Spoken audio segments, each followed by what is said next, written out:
JTC आज class में आप सभी का स्वागत है दोस्तों। मैं आशीष पंचाल एक बार फिर से आपके समक्ष हूँ। आज से हम लोग बेटा इंडियन ज्योग्राफी की क्लास को शुरुआत करेंगे। आपको बता दें, इंडियन ज्योग्राफी को लेकर के बच्चों की बड़ी डिमांड रहती है कि सर इंडियन ज्योग्राफी हमें समझ में कम आती है। इसका सबसे बड़ा कारण है कि इंडियन ज्योग्राफी की सबसे पहले आप एनसीईआरटी को पढ़ते नहीं अच्छे से, है ना। बहुत सारे बच्चे कहते हैं 6, 7, 8, 9, 10 इस एनसीईआरटी को हम क्यों पढ़ें, ये तो बच्चों की किताबें हैं। नहीं दोस्तों, यदि आप लोग यूपीएससी की तैयारी कर रहे हैं तो एनसीईआरटी को 6 से उठाएं और तभी आप एडवांस बुकों को पढ़ने की कोशिश करें। जब आप किसी भी एग्जाम की तैयारी करते हैं तो सबसे पहले आप क्या करते हैं, कोई एडवांस बुक जो है मार्केट से ले आते हैं इंडियन ज्योग्राफी की पढ़ने के लिए और फिर उसको स्टार्ट कर देते हैं। फिर छोटी छोटी बातें जो उसमें स्टेप्स होते हैं वो आप समझ नहीं पाते, क्योंकि वो डायरेक्टली क्वेश्चंस उसमें दिए होते, वो समझाकर इतना ज़्यादा एक्सप्लेन नहीं किया करता। ठीक है, एडवांस जो हमारी ज्योग्राफी की बुकें आती है मार्केट में। फिर आप कैसे उस बेस को मजबूत करें, उस बेस को मजबूत करने के लिए सबसे पहले आपके पास होना चाहिए एनसीईआरटी।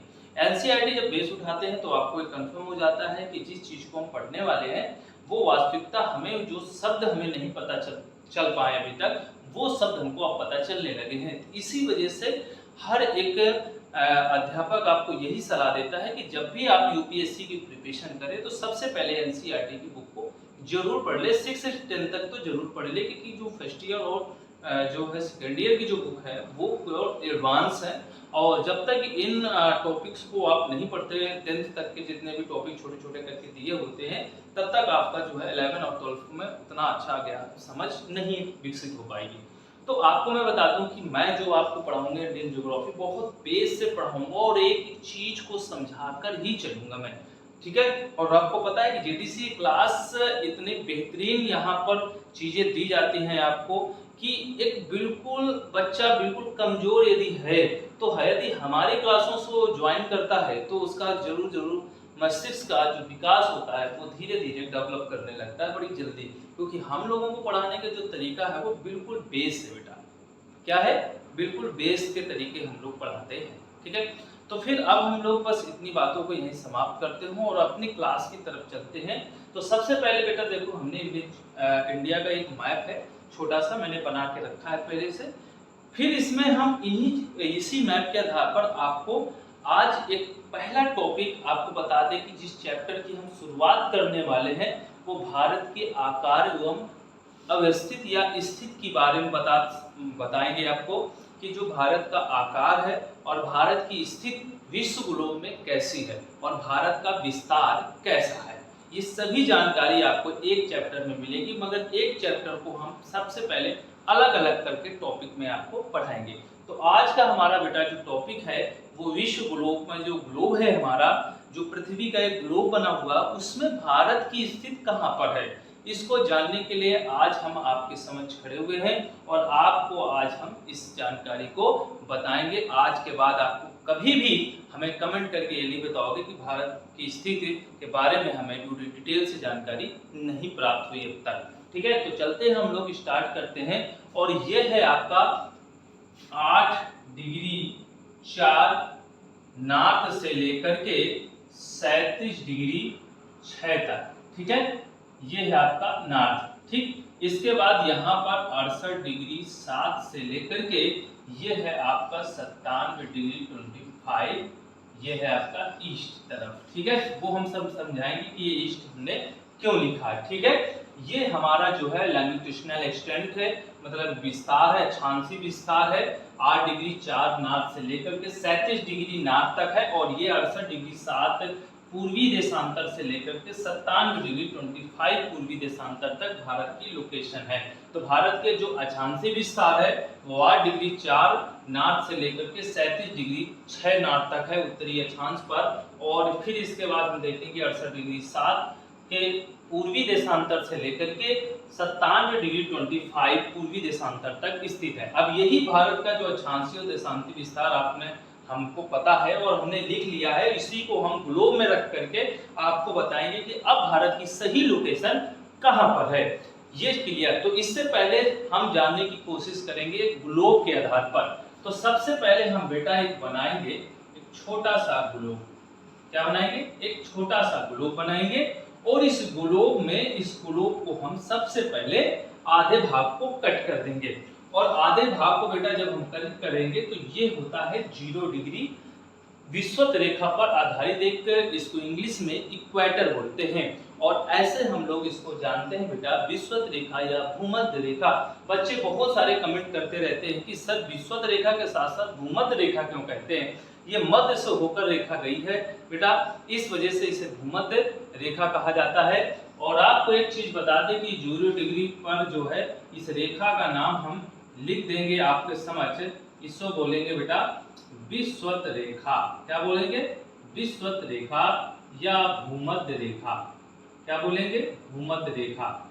आपको बता दें ये जितने भी लाइन हैं ये सब इमेजिनरी लाइंस है, ये काल्पनिक रेखाएं हैं, ये सिर्फ खींची गई हैं अपने आप को समझने के लिए। जियोग्राफर जो हमारे थे उन्होंने इन लाइनों को एक क्लाइमेट के आधार पर या टाइम टेबल के आधार पर हमारे देश में कैसे कैसे समय का विभाजन हुआ है, कौन सा देश कितने जोन पर है, इसके लिए उन्होंने देशांतरों को लाइन खींची है, देशांतर को आधार बनाया है समय के लिए। और अक्षांश को जो बनाया है वो क्लाइमेट को लेकर के बनाया है कि किस क्लाइमेट में कौन सा देश आता है। इसी आधार पर उन्होंने इमेजिनरी लाइन का प्रयोग किया है, काल्पनिक रेखा का प्रयोग किया है। कोई एक हमारी पृथ्वी में कोई एक खींची गई रेखाएं नहीं है, ये कभी अपने दिमाग पर नहीं। जितनी भी रेखाएं पृथ्वी पर खींची गई हैं, जो दिखाई गई हैं, जो दर्शाई गई हैं, वो सभी रेखाएं काल्पनिक है बेटा।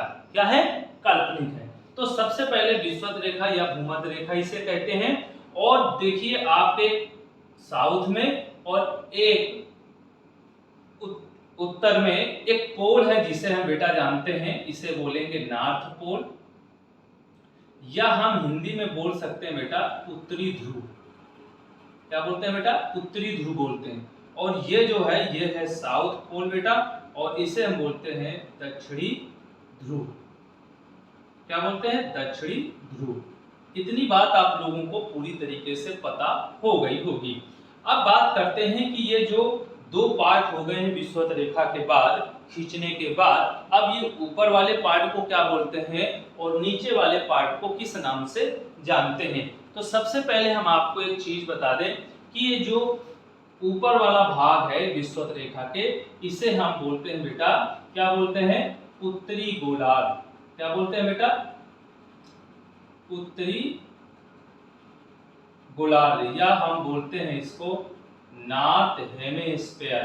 क्या बोलते हैं? North hemisphere. क्या बोलते हैं बेटा? नॉर्थ हेमिस्फीयर बोलते हैं। और विषुवत रेखा के जो नीचे वाला पार्ट है इसे बेटा हम लोग बोलते हैं, क्या बोलते हैं हम लोग? इसे बोलते हैं हम लोग दक्षिणी गोलार्ध। क्या बोलते हैं? दक्षिणी गोलार्ध। दक्षिणी गोलार्ध बोलते हैं बेटा। तो ये इतनी बात आपको पूरी तरीके से कंफर्म हो गई होगी। अब आपको एक चीज बता दें कि यहां पर हम एक पॉइंट लिखेंगे, इस पॉइंट को आपको नोट करना है इस ग्लोब के नीचे कि भारत की स्थित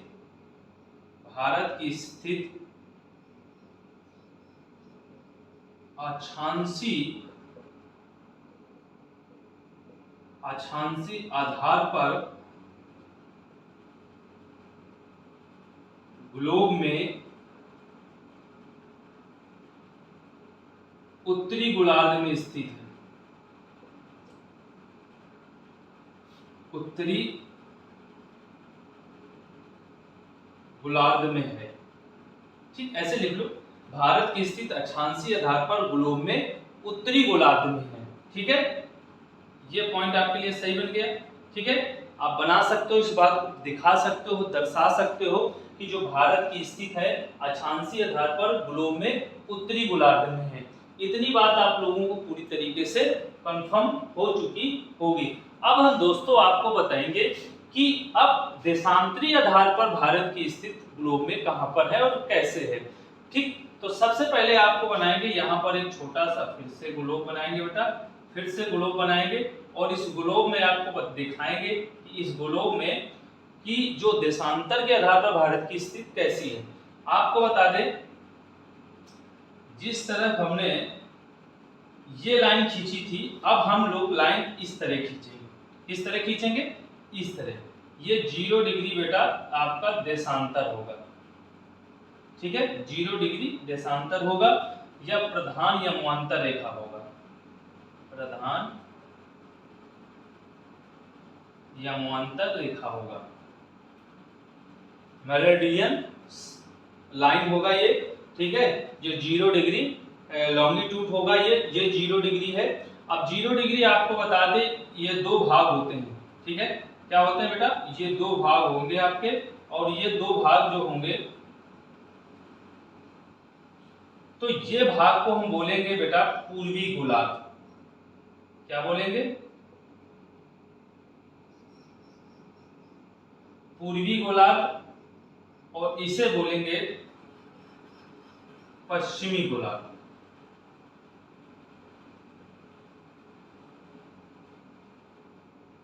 ये वेस्टर्न हेमिस्फीयर है और ये ईस्टर्न हेमिस्फीयर है। इंग्लिश में हम ये चीज को समझेंगे बेटा, ठीक है। तो इतनी बात आपको पता होनी चाहिए। इतनी बात आपको क्या होनी चाहिए बेटा? पता होनी चाहिए। ये जो 0 डिग्री देशांतर है, ये समय को बताता है बेटा, ठीक है। कि 0 डिग्री देशांतर के जब हम ईस्ट की तरफ चलते हैं तो समय में बढ़ोतरी होती है, जब हम वेस्ट की तरफ चलते हैं तो समय हमारा घटता है, ठीक है। तो अब भारत की स्थिति पूछ रहा है कि भारत की स्थिति कहां पर है। तो भारत की स्थिति आपको पता होना चाहिए। ईस्ट हमने लिखा है 68 डिग्री 7 ईस्ट से लेकर के 97 डिग्री 25 ईस्ट तक है। तो आपको पता होना चाहिए कि ये 0 डिग्री है, और 0 डिग्री के जब हम इधर चलेंगे, तब ये साइड पर चलेंगे, तब हमें ईस्ट मिलेगा। तो भारत की स्थिति देशांतरीय आधार पर पूर्वी गोलार्ध पर है। तो यहां पर हमें लिखना होगा, इस पॉइंट को लिखना होगा, इस पॉइंट को लिखना होगा कि भारत की स्थिति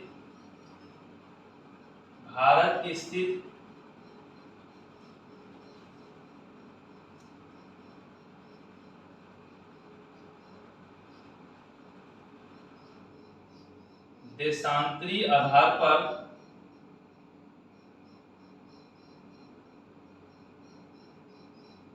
ग्लोब में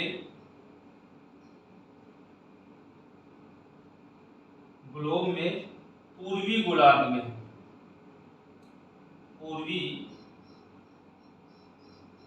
पूर्वी गोलार्ध में है,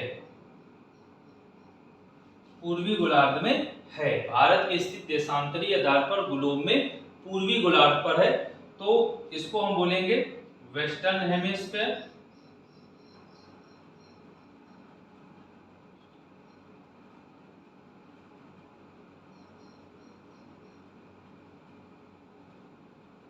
वेस्टर्न हेमिस्फीयर, और इसको बोलेंगे ईस्टर्न हेमिस्फीयर।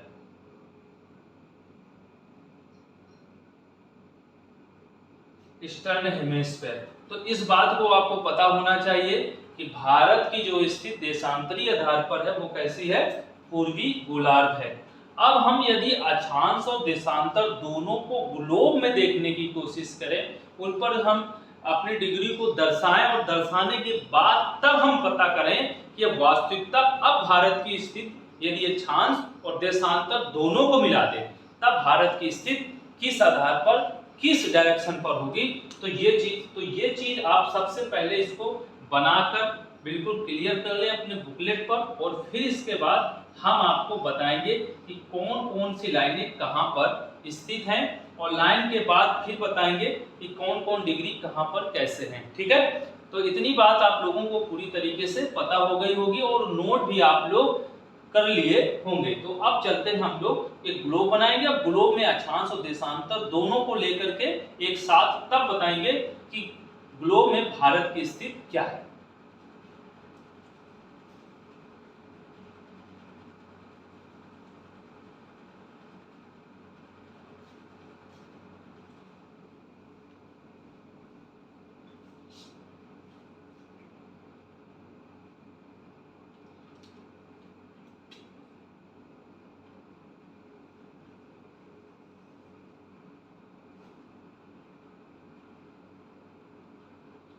अब ये बन चुका है हमारा, ये चित्र बन चुका है, ठीक है, ग्लोब बन चुका है बेटा।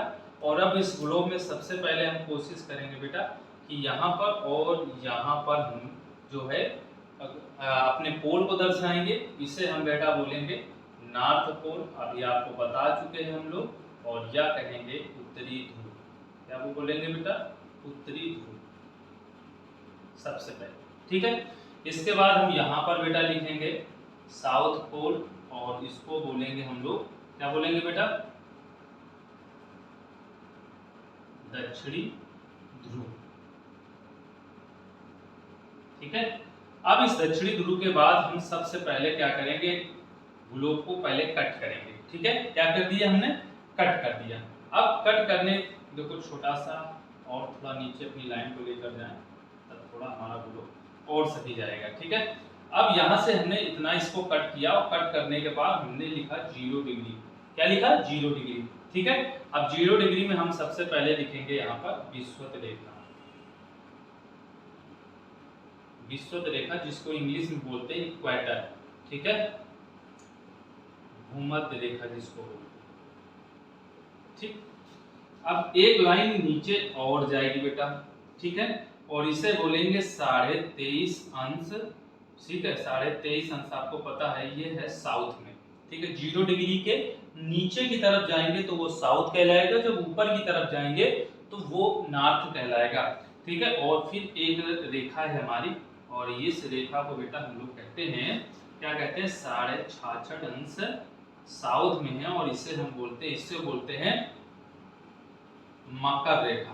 क्या बोलते हैं? इसको बोलते हैं बेटा मकर रेखा, ठीक है। इसमें लिख देते हैं मकर रेखा,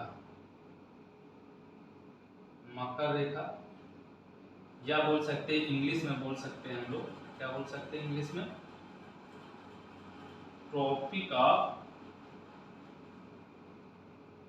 कैप्रिकॉर्न, ठीक है। और इसको बोल सकते हैं हम लोग बेटा अंटार्कटिका वृत्त। क्या बोल सकते हैं? अंटार्कटिका वृत्त, ठीक है।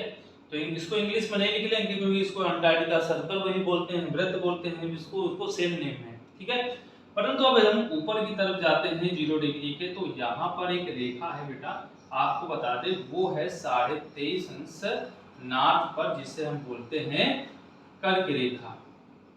क्या बोलते हैं बेटा? कर्क रेखा। अब ये कर्क रेखा को इंग्लिश में जानते हैं, क्योंकि इसको बताना जरूरी है कि ट्रॉपिक ऑफ, ये डायरेक्टली हिंदी नेम नहीं है, ट्रॉपिक ऑफ इसको बोलते हैं कैंसर। क्या बोलते हैं बेटा? कैंसर। समझ में आ रहा है? ट्रॉपिक ऑफ कैंसर है। अब ये यहाँ पर एक रेखा और है जिसे हम लोग बोलेंगे 66.5 अंश पर, ये जो है नॉर्थ पर है, जिसे हम लोग बोलेंगे आर्कटिक सर्कल। क्या बोलेंगे बेटा? आर्कटिक वृत्त बोलेंगे। क्या बोलेंगे बेटा? आर्कटिक वृत्त बोलेंगे, ठीक है। तो ये सर्कल आप लोगों को पता होगा, ये सर्कल जो बनकर तैयार हुआ है वो सभी जितनी इमेजिनरी लाइन, इंपॉर्टेंस लाइन है, वो सभी हमने लिख दी है। और इसके बाद अब हम भारत की लोकेशन को देखने की कोशिश इस ग्लोब में करेंगे, अक्षांश और देशांतर दोनों के आधार पर बेटा देखने की कोशिश करेंगे। तो भारत का जो अक्षांशीय विस्तार है वो 8 डिग्री 4 मिनट नॉर्थ से लेकर के 37 डिग्री 6 नॉर्थ तक है। तो ऊपर की तरफ चलेंगे, नॉर्थ का मतलब उत्तरी गोलार्ध। तो 0 डिग्री से मान लेते हैं कि यहाँ पर हमारा जो है 8 डिग्री 4 मिनट होगा, ठीक है। अब आपको बता दें, और फिर इसके बाद कह रहा है 37 डिग्री 6, मान लेते हैं कि 37 डिग्री 6 23 डिग्री के ऊपर, 23.5 डिग्री के ऊपर होगा, 37 डिग्री 6 नॉर्थ, ठीक है। ये हमने पूरी तरीके से यहाँ मान लिया, एक लाइन अपनी पूरी दर्शा ली हमने, और इससे हम भारत की लोकेशन को अच्छे से समझ पाएंगे, ठीक है। अब हमने इतनी बात तो दर्शा ली बेटा। अब बात आती है हमारे देशांतर की, कि देशांतर का जो विस्तार क्या है। तो देशांतर का विस्तार मान लेते हैं बेटा, यहाँ पर हमारा जो है 68 डिग्री 7 ईस्ट से लेकर के यहाँ पर हमारा 97 डिग्री 25 ईस्ट तक है, ठीक है। मान लेते हैं यहाँ पर। अब जब मान लेते हैं तो ये आपका कंफर्म हो गया कि भारत की स्थिति बिल्कुल यहाँ पर है, ठीक है। हमने मान लिया भारत, है ना, हमने बिल्कुल क्लियर मान लिया है। और थोड़ा सा आप अंतर करना चाहो तो हम इसको मान सकते हैं यहाँ पर 97 डिग्री 25 ईस्ट की तरफ, ठीक है। हमने मान लिया। अब जब हमने मान लिया बेटा, तो ये भारत का जो लोकेशन आप देख पा रहे हैं यहाँ 8 डिग्री से 37 डिग्री। अब देखो भारत बिल्कुल यहाँ पर स्थित है बेटा, ये, ठीक है। भारत कहाँ स्थित है? पूरा भारत भैया यहाँ पर स्थित है, ठीक है। भारत बिल्कुल यहाँ पर स्थित है। और ये आपको पता होना चाहिए कि भारत की जो स्थित है वो पूरी कहाँ पर स्थित है बेटा? इतने में स्थित है ये, ठीक है। तो भारत कहाँ पर स्थित है? सभी लोग आप बताएं जल्दी जल्दी, ठीक है। ये भारत कहाँ स्थित है? भारत की जो लोकेशन है वो बेटा यहाँ पर है। भारत की जो लोकेशन है वो यहाँ पर है बेटा। कहाँ पर है? यहाँ पर है बेटा, ठीक है। तो भारत, अब कंफर्म हो गया कि भारत की जो लोकेशन है वो कहाँ पर है बेटा? यहाँ पर है, ठीक है, यहाँ पर है। ये आपको कंफर्म हो गया कि अब भारत 68 डिग्री 7 से लेकर के पूर्वी देशांतर से लेकर 97 डिग्री 25 पूर्वी देशांतर स्थित है। तो भारत आपका पता है यहाँ पर स्थित है बेटा। कहाँ पर स्थित है? यहाँ पर स्थित है। ये चीज आपको कंफर्म हो गई होगी, क्योंकि हमने इस आधार को पूरी तरीके से बना लिया है और भारत को दर्शा दिया है कि भारत यहीं पर स्थित है, ठीक है।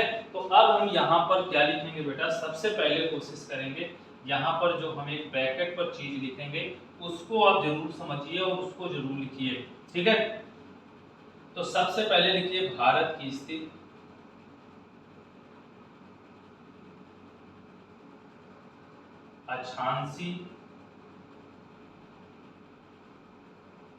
अक्षांशी और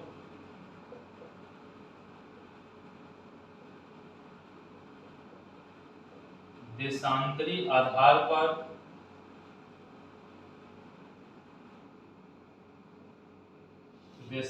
आधार पर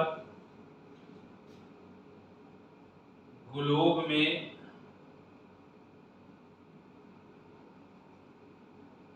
उत्तर पूर्वी गोलार्ध में स्थित,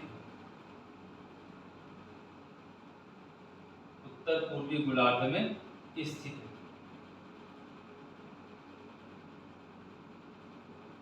ठीक है। यदि हम भारत की स्थिति को देखें अक्षांश और देशांतर दोनों के आधार पर, तो भारत को डायरेक्शन दें तो भारत का जो डायरेक्शन होगा वो कैसा होगा? उत्तर पूर्वी गोलार्ध पर होगा। कैसा होगा बेटा?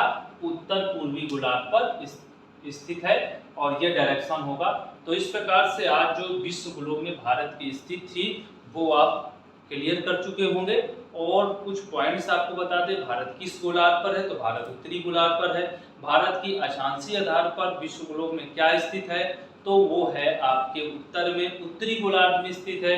यदि आपसे पूछता है भारत की स्थिति देशांतरी आधार पर ग्लोब में कहाँ है, तो पूर्वी गोलार्ध पर है, मतलब ईस्ट की तरफ है, ये आप बताएंगे। यदि दोनों को मिला ले, अक्षांश और देशांतर दोनों को मिला करके पूछे कि भारत की स्थिति किस गोलार्ध में है, तो वो है उत्तर पूर्वी गोलार्ध में स्थित है।